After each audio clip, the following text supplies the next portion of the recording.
Bismillahirrahmanirrahim. Assalamualaikum warahmatullahi wabarakatuh.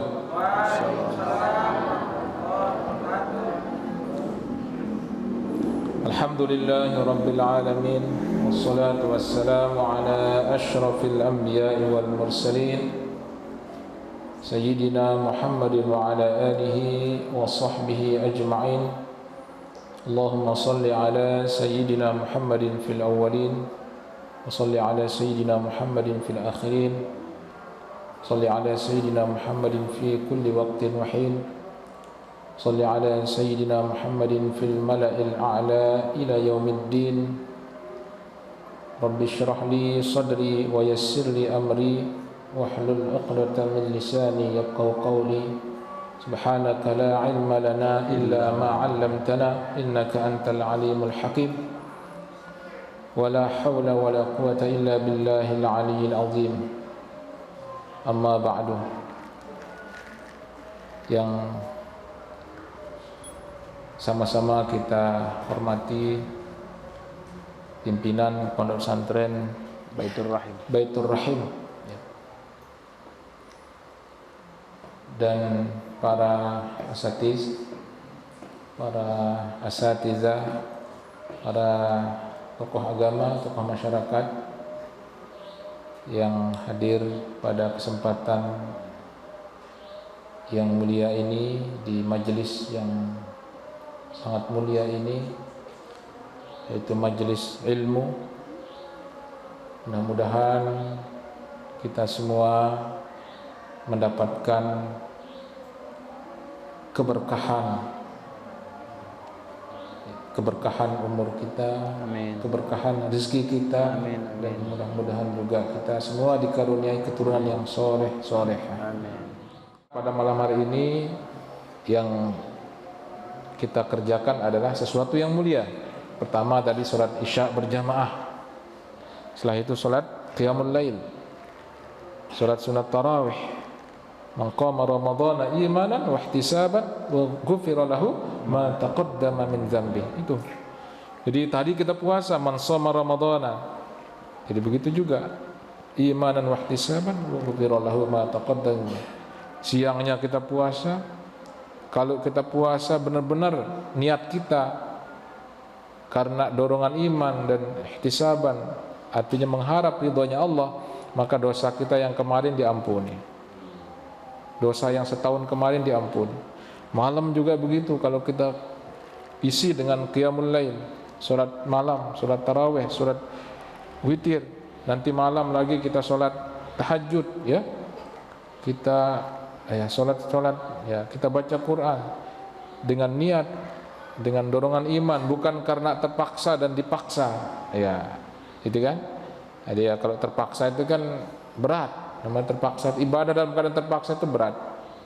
Atau dipaksa misalnya sholat, suaminya dipaksa sama istrinya kan berat itu kan, ya. Atau istri memaksa, atau suami memaksa suami, suami memaksa istri, berat. Tapi kalau ibadah itu didasari dengan cinta, maka semuanya akan ringan dan didasari atas syukuran, ya, syukur kepada Allah Subhanahu wa taala. Tentunya kita semua ingin mendapatkan kebahagiaan, ya. Ada yang mau bahagia? Semua mau bahagia. Kita ingin bahagia di dunia dan kita ingin mendapatkan keberuntungan di akhirat. Terus bagaimana caranya? Ulama menjelaskan bahwa ada 3 hal yang apabila seorang hamba itu kerjakan, lakukan, maka dia akan termasuk orang yang bahagia dan juga beruntung. Apa yang 3 hal itu? Yang pertama, idza an'amallahu alaihi syakara. Kalau seorang hamba itu diberikan nikmat, maka dia bersyukur. Ya. Itu pertama. Yang kedua, idza tuliya sabara. Kedua, kalau seorang hamba itu diberikan ibtila, ujian, dia bersabar. Yang ketiga, idza adznaba dzamban istaghfara. Kalau seorang hamba sudah berbuat dosa, maka dia perbanyak istighfar. Nah, ketiga hal ini kalau ada pada diri seseorang, maka hidupnya akan bahagia. Yang pertama, kalau Allah berikan kita nikmat, maka syukuri. Betapa banyak Allah memberikan kita nikmat. Betapa banyak nikmat yang telah diberikan kepada kita semua, yang kalau kita hitung nikmat itu tidak akan mampu kita hitung. Ini nikmat-nikmat yang nampak saja banyak sekali, belum yang tidak nampak, ya. Nah, satu-satunya cara supaya kita tetap bahagia adalah mensyukuri nikmat-nikmat Allah itu. Nikmat sehat kita syukuri, nikmat iman, nikmat Islam, nikmat apa? Harta benda misalnya, ya kita syukuri. Nikmat yang punya istri, ya nambah lagi. Itu semuanya nikmat. Yang orang itu kalau tidak bersyukur, maka hidupnya akan sengsara. Ya, tidak pernah bersyukur dia, diberikan itu enggak pernah syukur. Artinya apa? Syukur itu adalah, kata ulama menyebutkan bahwa ada 3 rukunnya kita bersyukur itu, baru dikatakan orang itu bersyukur. Pertama, ya, di rukun, ada rukunnya syukur itu ya. Yang pertama, seorang hamba harus mengakui bahwa segala nikmat itu sumbernya dari Allah Subhanahu wa taala. Itu yang pertama. Jadi harus diakui itu. Tidak ada yang memberikan kita nikmat itu kecuali Allah. Nikmat iman, nikmat Islam, nikmat ketenangan, nikmat kesenangan, ya kan? Itu. Jadi kita harus akui itu, bahwa segala nikmat itu sumbernya dari Allah Subhanahu wa taala. Yang kedua, rukun dari syukur itu adalah kita harus ucapkan rasa syukur itu dengan cara memuji Allah. Alhamdulillahi Rabbil Alamin. Ya, segala puji bagi Allah yang telah memberikan nikmat itu. Jadi kita ucapkan dengan lisan. Ya. Yang ketiga, kita harus mempergunakan nikmat-nikmat itu pada kebaikan. Misalnya nikmat kesehatan kita pergunakan untuk beribadah. Ya, kita diberikan harta, ya kita infakkan, sedekahkan, kita gunakan untuk membantu orang lain.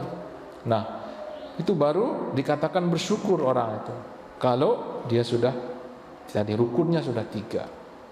Kalau hanya mengucapkan tapi hatinya tidak mengakui nikmat itu dari Allah, maka dia bersyukur. Atau orang mengatakan alhamdulillah, punya harta tapi hartanya tidak diinfakkan, tidak disedekahkan. Alhamdulillah saya sehat, tapi kesehatannya dipergunakan untuk hal-hal yang tidak baik. Ya, sudah azan Allahu Akbar, Allahu Akbar, masih main HP. Dipanggil hayya 'alas shalah 5 kali dipanggil oleh Allah kan? Panggil, dipanggil selama 5 kali kita dipanggil. Ya. Tapi tidak semua orang mau dipanggil. Ya. Akhirnya apa? Datang panggilan terakhir, kematian. Udah. Kalau sudah dipanggil tidak bisa balik lagi. Nah, maka panggilan-panggilan ini harus segera dipenuhi. Ya. Panggil sholat, segera datang ke masjid. Dipanggil ngaji, silahkan datang ke majelis taklim. Jangan menunggu. Nanti saya nunggu dulu, saya nunggu. Kalau sudah kaya baru saya ngaji, mungkin nggak kaya-kaya. Atau nanti saya kalau sudah menikah, baru saya rajin, mungkin tidak sampai menikah juga yang belum menikah. Jadi waktu yang diberikan itu adalah itu juga nikmat. Maka wal asri innal insana lafi khusri, demi waktu, kata Allah, manusia sangat rugi. Siapa yang enggak rugi? Illal ladzina amanu wa amilus solihati wa tawassaw bil haqqi wa tawassaw bis sabr. Itu orang-orang yang enggak rugi, mereka yang mengisi hari-harinya dengan amal soleh, dan juga mereka saling tawassaw bil haqqi, saling menasihati. Seperti ini ya, kita sering-sering mendengarkan nasihat, walaupun itu sudah sering ya. Jangan kita mengatakan, ini sudah sering saya dengar ini. Ya boleh kita begitu. Dalam ilmu itu kita dengar terus ya, walaupun berkali-kali kita dengar. Karena kita manusia ini kan mahalul khata'i wan nisyan, sering lupa, sering salah ya. Kalau kita jarang mendengarkan nasihat, malah kita nggak mau mungkin, nah itu yang membuat hati kita akan mati ya. Kalau sudah mati hati kita, maka sulit kita mendengarkan nasihat-nasihat itu, kebaikan. Maka oleh karena itu mari kita syukuri nikmat Allah yang begitu besar ini. Kita lahir dalam keadaan tidak bawa apa-apa. Bayangkan, lahir dalam keadaan tidak pakai baju, telanjang. Tidak ada orang lahir pakai jas, kan? Kayak pimpinan pondok kita ini pakai jas gagah, kan? Kebetulan jenggot kami sama juga ini ya, tapi beliau lebih gagah dari saya. Jenggotnya aja yang sama. Nggak ada orang itu lahir membawa koper, bawa buang, nggak ada. Lahir dalam keadaan menangis, nggak ada yang tertawa juga. Kalau ada yang tertawa mungkin bidannya lari takutan. Menangis, miskin, lemah, tidak punya kekuatan apa-apa, tidak bisa berjalan, tidak bisa berbicara, tidak punya ilmu semuanya. Nah dari situ kita merenung, berpikir bahwa segala nikmat Allah ini sangat berharga untuk kita. Kita syukuri. La in syakartum la azidannakum wa la in kafartum inna adzabi lasyadid. Itu sering kita dengarkan. Jika kalian bersyukur, maka la azidannakum, akan ditambah. Sebaliknya kalau kita kufur, maka azab Allah sangat pedih.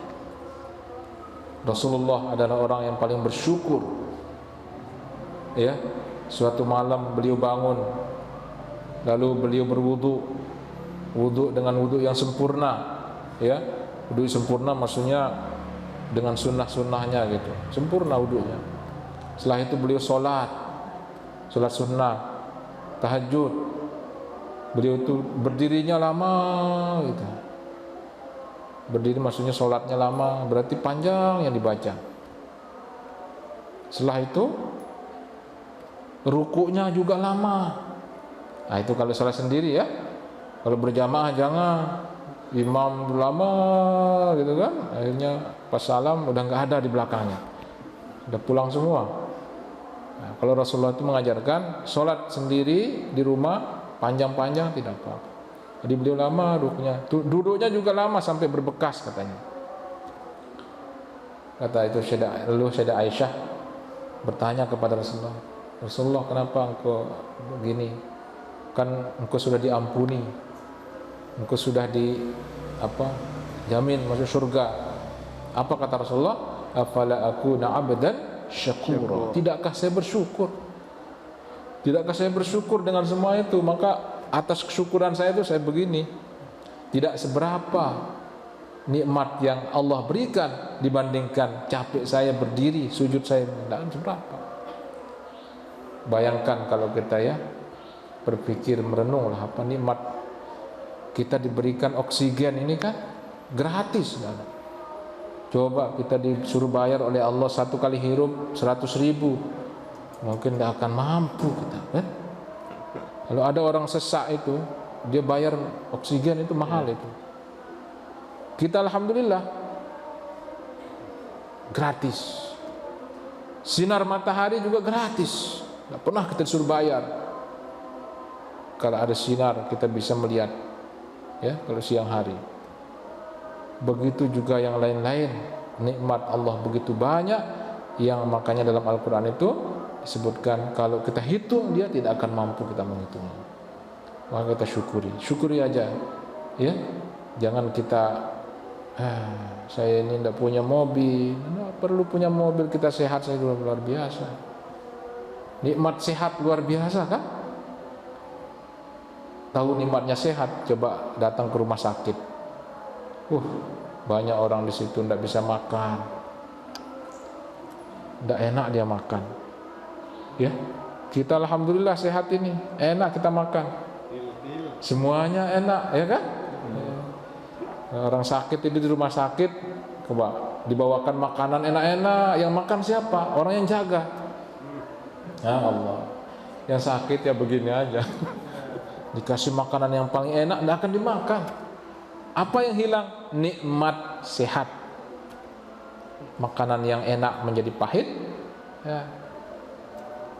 Nah, oleh karena itu syukuri nikmat itu. Maka bahagia hidup kita kalau kita syukur, banyak bersyukur, ya.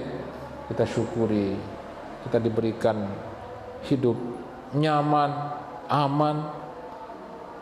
Nah, saudara-saudara kita di tempat lain itu mereka tidak tenang. Sedikit-sedikit ada suara bom, ada suara macam. Di Syria sekarang habis, hancur.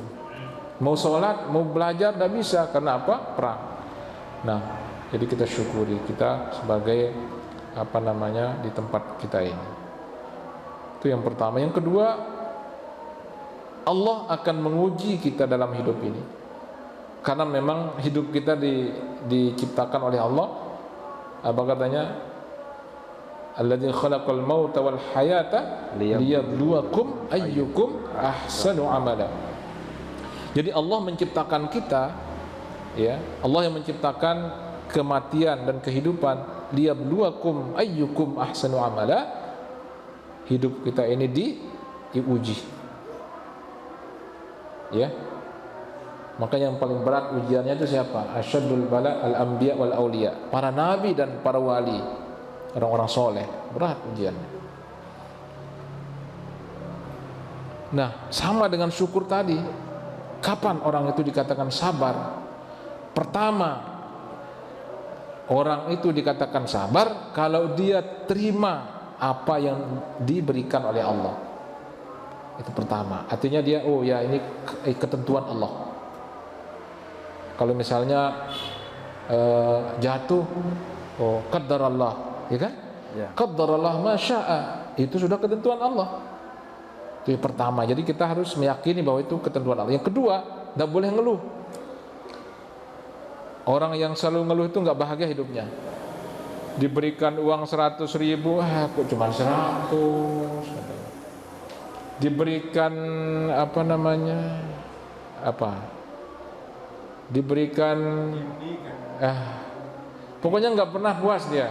Selalu saja mengeluh.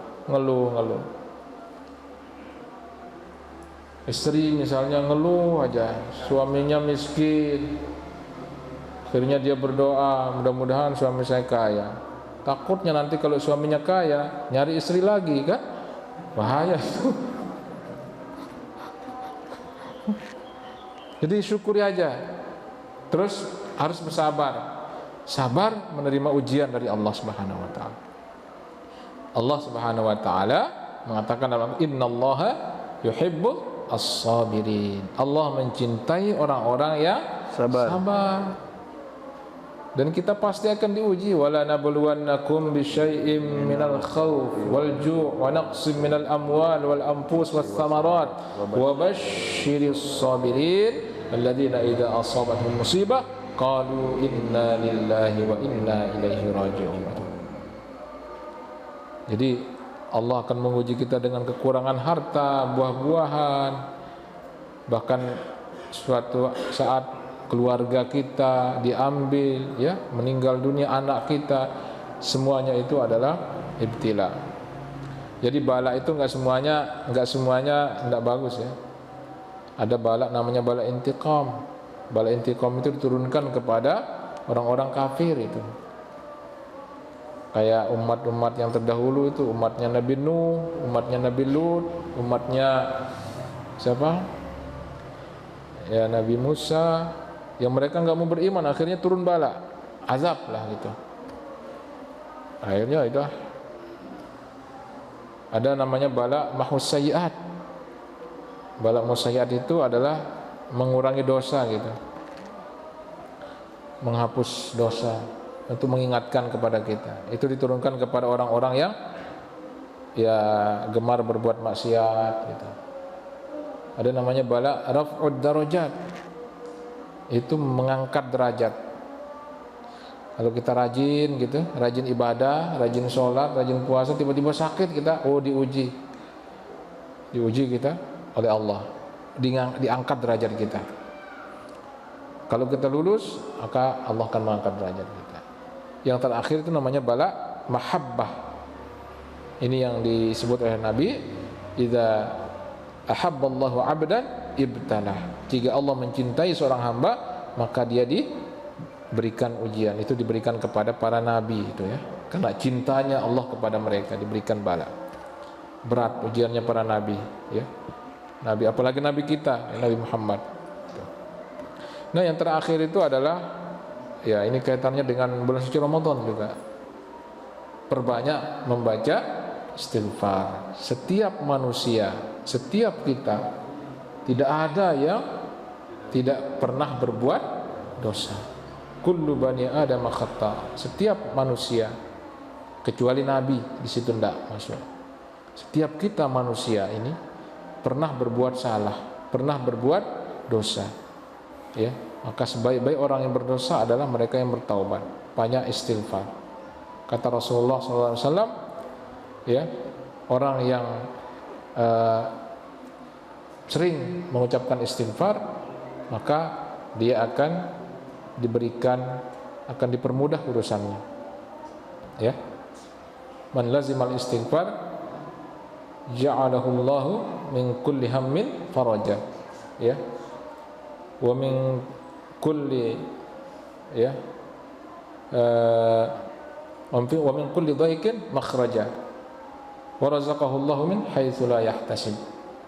Jadi itu kelebihan orang istighfar itu, dia akan kesusahannya itu akan diganti dengan kesenangan, dan juga kesulitannya akan diganti dengan jalan keluar, dan juga Allah akan berikan rezeki dari arah yang tidak disangka-sangka. Nah, itu kelebihan orang istighfar.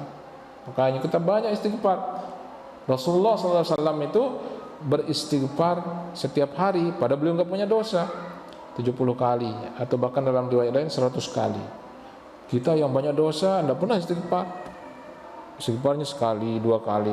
Harusnya kita istighfar itu 100, 200, 300 gitu, karena dosa kita banyak. Kata Rasulullah SAW, la kabirata ma'al istighfar wala saghirata ma'al istimrar. Tidak ada dosa itu besar kalau diiringi dengan istighfar. Tidak ada dosa itu kecil kalau dilakukan terus menerus gitu, istiqomah berbuat dosa. Jangan. Jadi lama-lama dia akan besar. Nah, maka kita harus perbanyak ya istighfar kita. Ya, istighfar, astagfirullahaladzim wa tawwab. Lebih sekarang ini pada bulan suci Ramadan yang merupakan bulan rahmat ya. Awaluhu maghfirah, awsatuhu awaluhu rahmah, awsatuhu maghfirah, wa akhiruhu udkun minan nar. Nah, pada kesempatan ini oleh karena itu kita perbanyak kita beristighfar ya, supaya hidup kita dipermudah oleh Allah. Nah, apabila ketiga hal ini bisa kita amalkan, maka hidup kita akan bahagia insyaallah ya. Kita akan bahagia walaupun kita ditimpa apapun ya. Semakin baik orang itu, semakin banyak ujiannya ya. Semakin orang itu mendekatkan diri kepada Allah, ujian-ujian yang diberikan semakin berat. Tapi kalau kita sabar, insyaallah tidak ada yang sulit ya. Karena banyak orang itu kadang-kadang ketika kita melakukan kebaikan, banyak yang iri, banyak yang tidak suka, ya, banyak yang iri. Ya, tapi kita teruskan saja, ya. Tapi jangan kita gara-gara kita dibicarakan sama orang, misalnya kita putus asa. Enggak. Selama kita niat kita untuk mencari ridhonya Allah Subhanahu wa taala, maka insyaallah kita akan diberikan kekuatan oleh Allah Subhanahu wa taala. Nah, jadi itu nasihat ya yang bisa saya sampaikan. Mudah-mudahan nasihat tadi bermanfaat ya. Mudah-mudahan kita termasuk orang-orang yang pertama bersyukur, ya, yang kedua bersabar, yang ketiga kita orang-orang yang selalu memperbanyak istighfar pada Allah Subhanahu wa taala. Kurang lebihnya yang minta maaf kalau ada kata-kata yang mungkin ya salah, minta dimaafkan. Akhirul kalam, wallahul muwaffiq wal hadi ila sabilir rasyad. Assalamualaikum warahmatullahi wabarakatuh. Assalamualaikum warahmatullahi wabarakatuh.